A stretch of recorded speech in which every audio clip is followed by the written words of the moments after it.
Mesdames, Messieurs, bonsoir et bienvenue sur ce nouveau numéro de votre émission L'entretien, le commerce illégal des espèces sauvages a connu une recrudescence sans précédent et occupe la 4e place des trafics dans le monde après les stupéfiants, les contrefaçons et la traite des êtres humains.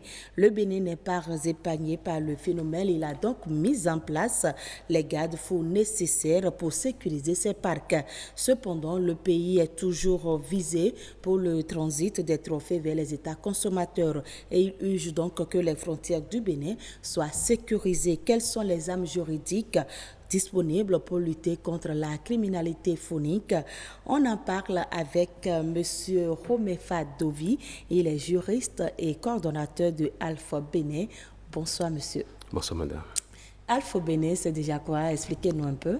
Bon, Alpha Bénin, c'est simplement pour dire appuyer à l'application des lois sur la faune et la flore au Bénin. Et vous faites quoi exactement? Bon, il faut dire que le projet ou le programme Alpha Bénin est né depuis 2014. C'est une réplication des activités du réseau IGEL qui sous-entend Eco Activists for Governance and Law Enforcement. C'est un réseau qui lutte contre le trafic d'ivoire et les produits issus des grands félins et sur le champ international. Et quand on parle de réseau, ça veut dire que vous êtes présent dans plusieurs pays. Oui, actuellement, je pourrais d'Afrique dire... et dans le monde ou bien c'est seulement en Afrique? Oui, actuellement, je pourrais dire tout simplement que nous sommes en Afrique de l'Ouest et en Afrique centrale. Nous avons au total 9 voire 10 projets. 9 voire 10 projets, toujours pour sécuriser la faune africaine, disons cela. Pour sécuriser ou bien pour carrément aider les gouvernements à traquer les trafiquants de ces produits et de pouvoir accompagner nos États dans l'application des tests qui réglementent la faune ou la flore. Et comme je l'ai dit tout à l'heure, nous sommes ici ce soir pour parler des armes juridiques dont dispose le Bénin pour lutter contre la criminalité phonique. Quand on parle de criminalité phonique, à quoi se réfère-t-on? Bon, d'abord, quand on parle de criminalité, ce sont des atteintes graves portées à l'endroit d'une personne ou dans le cadre de la faune d'une espèce. Et parlant de la criminalité phonique, ce sont des atteintes graves portées à l'endroit des espèces, surtout en catégorie A. Quand je parle des espèces de la catégorie A, je peux donner comme exemple l'éléphant, le pangolin, Sitatunga, le guépard, les tortues marines, les bébés des pitons. Puisque quand vous voyez par exemple dans la loi... C'est quoi la différence entre bébé python et grand python? Bon, normalement, il n'y a pas de différence. Oui, puisque c'est le bébé qui grandit et devient... Au niveau de l'application des tests, vous allez voir, pour pérenniser l'espèce, le législateur a demandé à ce que les bébés des pitons, par exemple, ou bien de toute autre espèce de la catégorie B qui sont partiellement protégés. On était dans la catégorie A tout à l'heure. On était dans la catégorie A, qui veut dire que ce sont des espèces intégralement protégées. Voilà. On ne peut pas les capturer, on ne peut pas les tuer, on ne peut pas détenir leurs dépouilles ou leurs trophées. Maintenant, ces bébés sont en catégorie normalement, puisque quand on prend les gros pitons, ces espèces sont en catégorie B. C'est-à-dire partiellement protégées. Voilà, okay. C'est-à-dire que vous pouvez faire tout de ces espèces sur la base d'une autorisation obtenue au niveau de l'administration forestière. Mais les bébés, pour pouvoir pérenniser l'espèce, puisque vous imaginez que quand on a, par exemple, on tue les bébés et les gros pitons en même temps, l'espèce va disparaître. Oui, voilà. Donc le législateur a prévu à ce que ces espèces, ces bébés ou les femelles en gestation soient catégorisées en A. C'est-à-dire deviennent des espèces intégralement protégées. Donc, qualifiant de crime, c'est toute atteinte portée à l'endroit de ces espèces, toute atteinte grave portée à l'endroit de ces espèces, c'est-à-dire leur capture, leur détention, le fait de les tuer, etc. Et pourquoi les gens s'adonnent à ce genre de trafic? Qu'est-ce qu'ils recherchent réellement? Les statistiques ont prouvé que en une année, le business des produits, c'est-à-dire ça peut être des espèces vivantes ou leurs dépouilles ou trophées, rapporte environ 123 milliards de dollars aux Wow. trafiquants Pas un. sur le marché noir. Tout ça, Dans c'est le sur monde entier ou bien c'est seulement en Afrique? dans le marché, et comment appelle-t-on, dans le monde entier. Waouh. Et ça Donc c'est n'apporte une activité rentable. une activité très lucrative. Donc c'est ça qui fait que malgré les tests qui existent sur le plan international comme national, les trafiquants, ceux qui ont déjà pris goût de ces activités, ne veulent pas l'abandonner. Parce qu'ils préfèrent prendre le risque, soit on les appréhende, ou soit on n'arrive pas à les appréhender et ils s'en sortent gagnants. Donc voilà un peu. Maintenant, si la chasse est légale, pourquoi on parle de criminalité fournie? Puisque la chasse, elle est légale, que ce soit ailleurs ou au Bénin, la chasse est légale. Vous êtes d'accord avec moi? Pas totalement. La chasse n'est pas légale au Bénin? Ça dépend. De quoi? Parce que il y a d'abord, nous avons actuellement, il y a le parc Djouvé, on parle du parc Djouvé, du parc Pendjari, qui sont les derniers refuges de ces espèces. Maintenant, il y a toutes les activités au niveau de ces parcs est réglementée. C'est pour ça que nous avons la loi sur la faune. Mais il y a une période qu'on appelle la période d'ouverture de chasse. Et en ce moment, on autorise à ce qu'il y ait des chasses dans le parc. C'est ça, je peux appeler chasse légale. Oui. Voilà, chasse légale. Mais ce n'est pas toutes les espèces qui sont autorisées pour cette chasse-là. Par exemple, l'administration ne peut pas autoriser l'abattage des espèces de la catégorie A, les espèces intégralement protégées.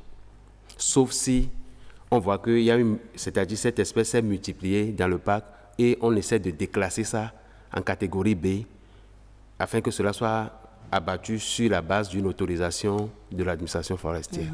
Mais pour le moment, nous n'avons pas encore ce Et dans cas. quelles conditions on peut autoriser l'abattage de ces espèces-là, de ces espèces entièrement protégées?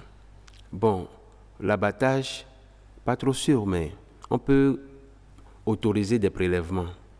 Par exemple, C'est-à-dire? quand il y a des études scientifiques, on peut autoriser des prélèvements pour ces études-là. Mais en dehors de ça, si c'est en matière de commerce et consorts, c'est interdit.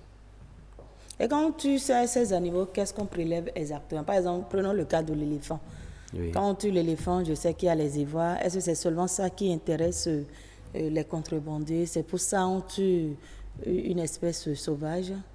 Ou bien il y a d'autres éléments qu'on tire de ces animaux? Bon, quand on parle de... C'est-à-dire quand on prend l'éléphant, tout ce qui est issu de l'éléphant est utilisable en matière de sculpture. Par exemple, les sabots, les gens en font un tabouret. Les sabots de l'éléphant? Les sabots, oui. Qu'est-ce que je dis? Le pied de l'éléphant, pardon. Oui. Le pied de l'éléphant, les gens en font un tabouret. Les gens utilisent sa queue pour faire des objets de décoration.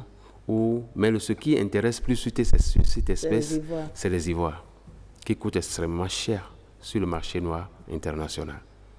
Au Bénin, par exemple, vous pouvez acheter aujourd'hui ou avec la lutte qui se menait depuis des années.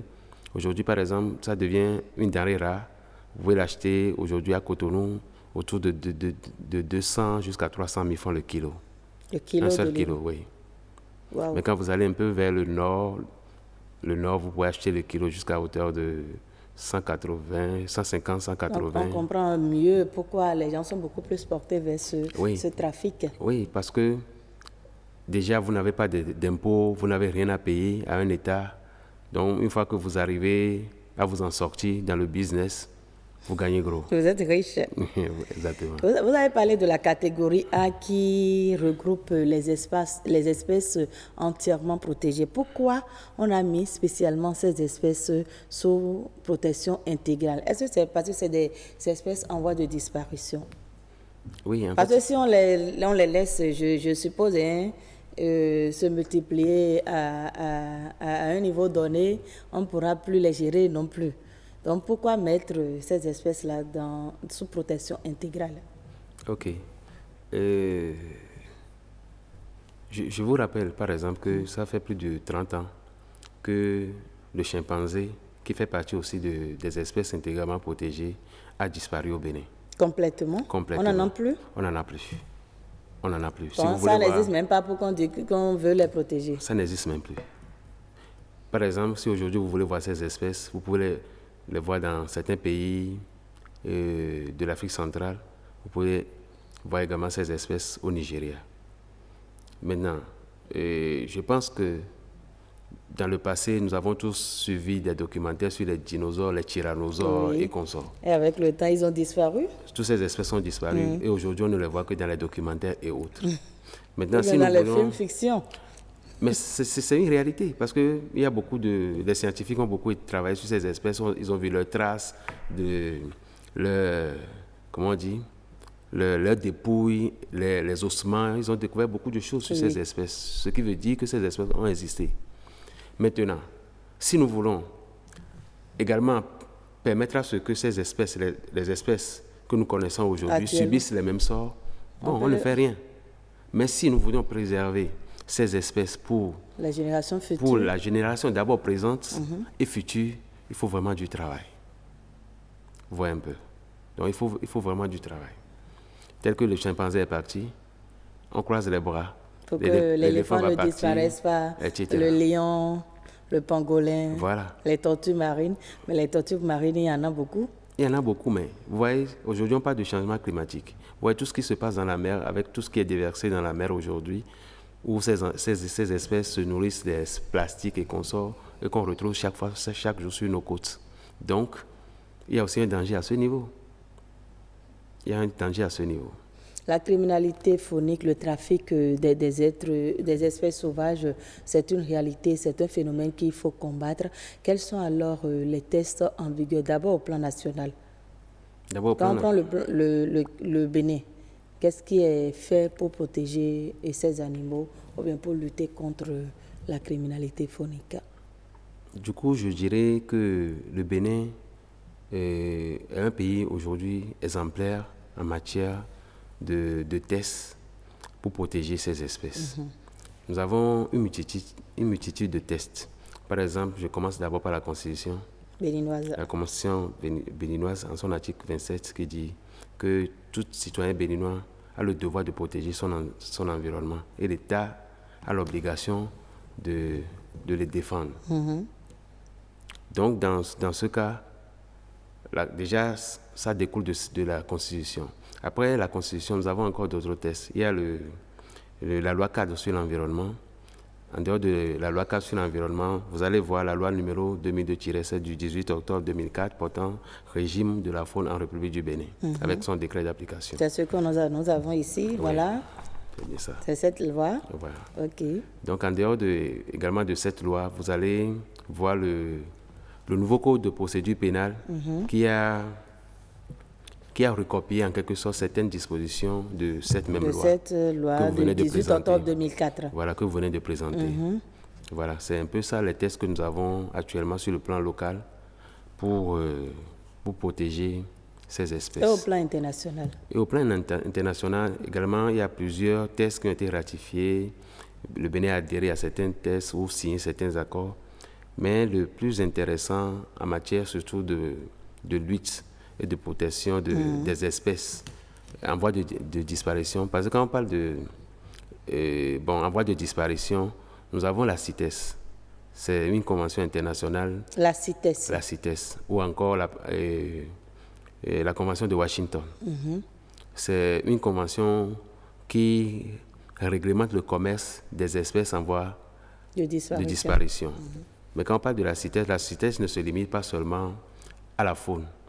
Il y a aussi en matière de flore, c'est-à-dire la forêt, il y a aussi certaines espèces, certains bois et consorts plantes qui sont également couper de façon anarchique. Intégralement protégées.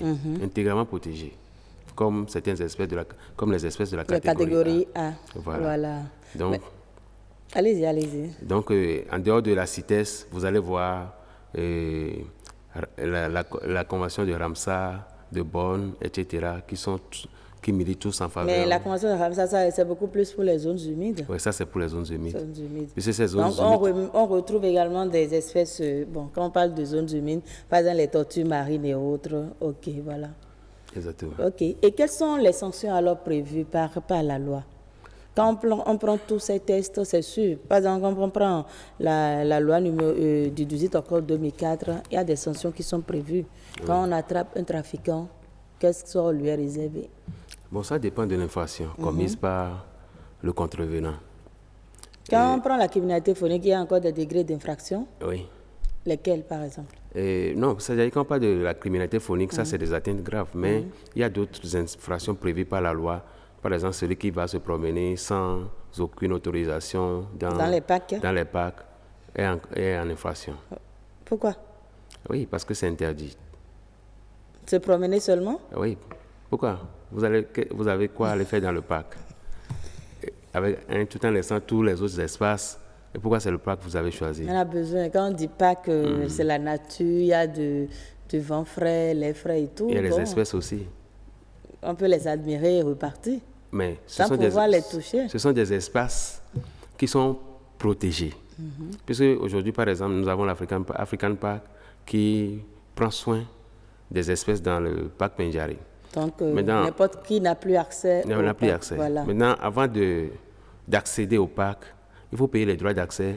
L'administration du parc sait qu'il y a telle personne qui est rentrée dans le parc. Là, c'est également pour votre propre sécurité, puisqu'il y a des lions, il y a tout dans le parc. Dans le parc, oui. Ouais. Et quelles sont les autres infractions alors? Bon, en matière, si nous allons parler de la catégorie A, des espèces de la catégorie A, la loi dit que ce sont des espèces qu'on ne peut plus détenir, on ne peut pas tuer, on ne peut pas commercialiser, on ne peut pas exporter, réexporter, etc. Maintenant, celui qui tombe sous le coup de cette loi, par exemple, peut être sanctionné de 800 000, de 300 jusqu'à 800 000, par exemple, et ou une peine d'emprisonnement de 6 mois à 5 ans. Ce n'est pas minime au regard de ce que ces espèces-là représentent aujourd'hui. Oui, bon, il est bien vrai que comparativement... La sanction, je pense qu'elle n'est pas lourde. Ou bien, qu'est-ce que vous en pensez? Parce que vous attrapez quelqu'un, vous lui demandez de payer 800 000. Si 800 000 sur un produit, par exemple, vous avez dit tout à l'heure que l'ivoire, le kilo, c'est entre 100 et 200 000. Et vous attrapez quelqu'un avec des tonnes d'ivoire, et vous lui demandez, par exemple, de payer 800 000. Ce n'est rien comparativement à ce qu'il avait en sa possession. Oui, c'est pour ça. C'est pour ça, par exemple, légalement, il y a la transaction qui est prévue légalement. C'est-à-dire? C'est-à-dire, quand on arrête ce genre de personnes, on peut peut-être négocier et voir jusqu'à ce que peut-être la personne paie une amende telle que vous venez de le dire. Mais on a trouvé que c'est minime, parce que la loi dit, on dit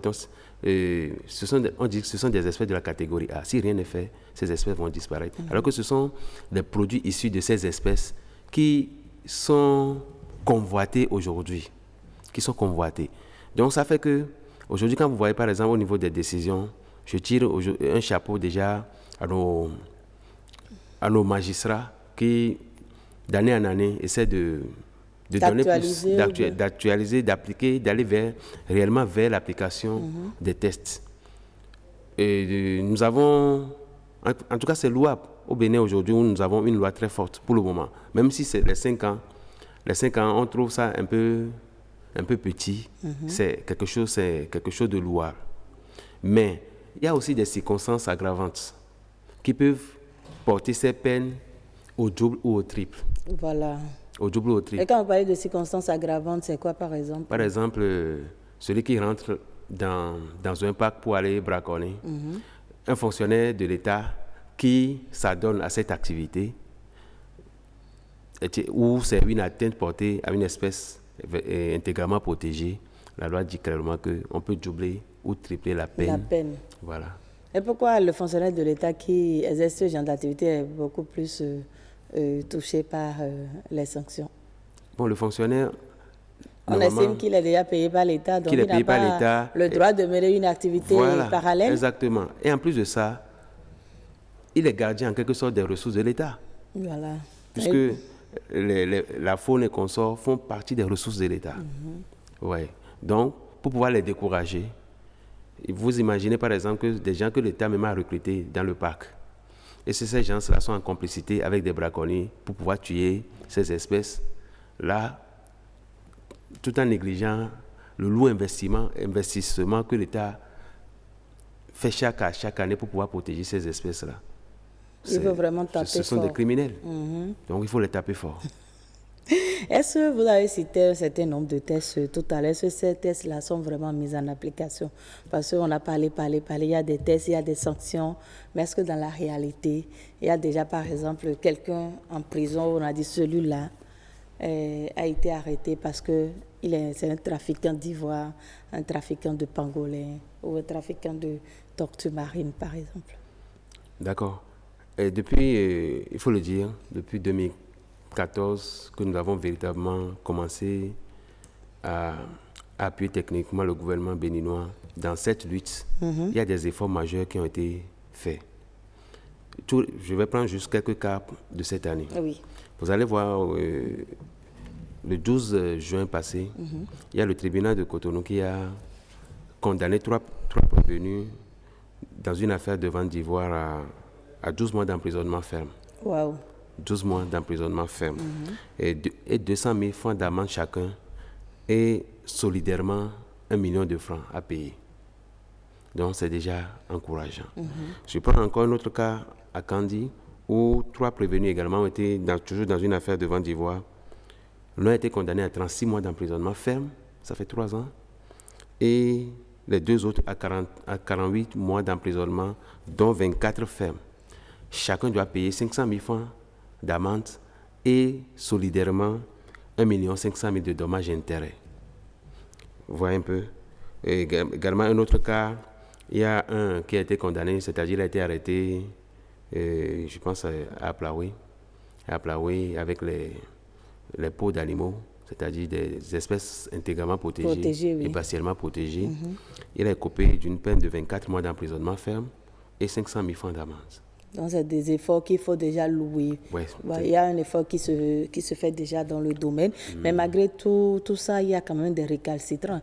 Quelles sont leurs réserves? Et pourquoi toujours des récalcitrants? Est-ce que la stratégie mise en place n'est pas efficace? Oui, vous voyez. Aujourd'hui, par exemple, quand je prends le trafic de drogue, on arrête les gens, mais pourtant, les gens sont dedans. Et oui. Les gens sont dedans, c'est la même chose. Par exemple, vous avez dit au départ que le trafic des produits de faune et consort occupe aujourd'hui le 4e rang, c'est-à-dire à l'international aujourd'hui dans le monde. Pourquoi? Parce que c'est une activité qui rapporte gros. Les gens prennent tout le risque pour pouvoir le faire. Si ça marche, c'est pour leur bonheur.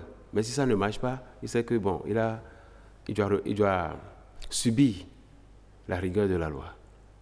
Maintenant, il y a des organisations non gouvernementales qui s'occupent de protéger la nature, qui ont décidé d'accompagner les autorités dans la lutte contre la criminalité faunique. Qu'est-ce que vous pensez des actions de ces ONG-là sur le terrain? Est-ce que ça va permettre d'avoir plus de bons résultats à l'avenir?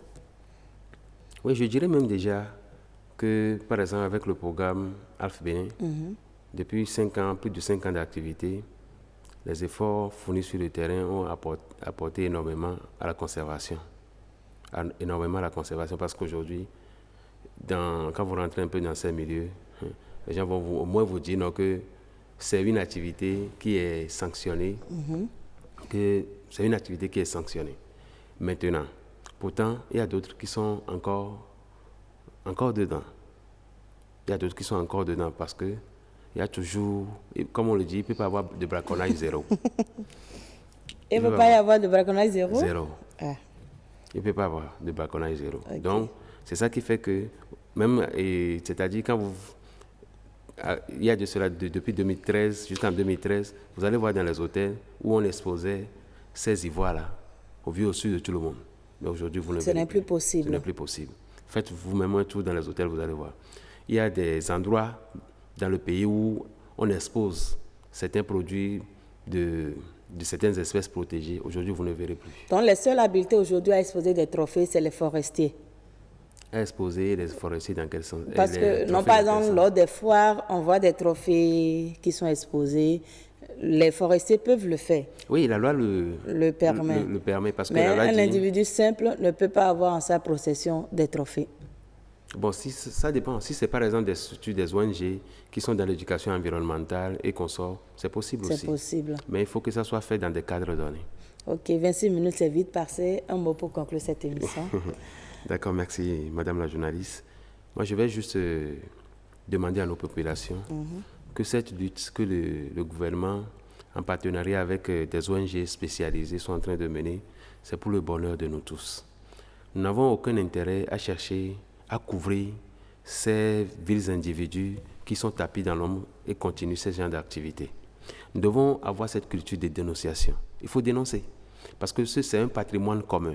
Ce n'est pas... Aujourd'hui, effectivement, quand on parle du parc d'Ouvé ou du parc Pendjari, ce sont des derniers refuges de ces espèces qui sont dans le nord. Mais ce n'est pas parce qu'au sud, on ne voit pas ces espèces et qu'on sort, nous allons dire non, bon, si les gens du nord ne veulent pas protéger ces espèces, ça n'engage que. C'est un patrimoine commun. C'est un patrimoine mondialement, c'est-à-dire, qu'est-ce que je voulais dire, un patrimoine mondial, j'allais dire. Puisque si les touristes viennent au Bénin pour voir certaines espèces, c'est parce qu'ils sont attirés par certaines espèces. Donc, j'invite véritablement nos populations à travailler main dans la main avec l'administration forestière, la police et autres pour véritablement la conservation de ces espèces pour notre bonheur et le bonheur de nos enfants. Des générations futures. Merci beaucoup à vous, Monsieur Romefa Dovi, d'être venu sur ce plateau. Mesdames, Messieurs, merci. Et c'est toujours un plaisir de vous retrouver. À très bientôt.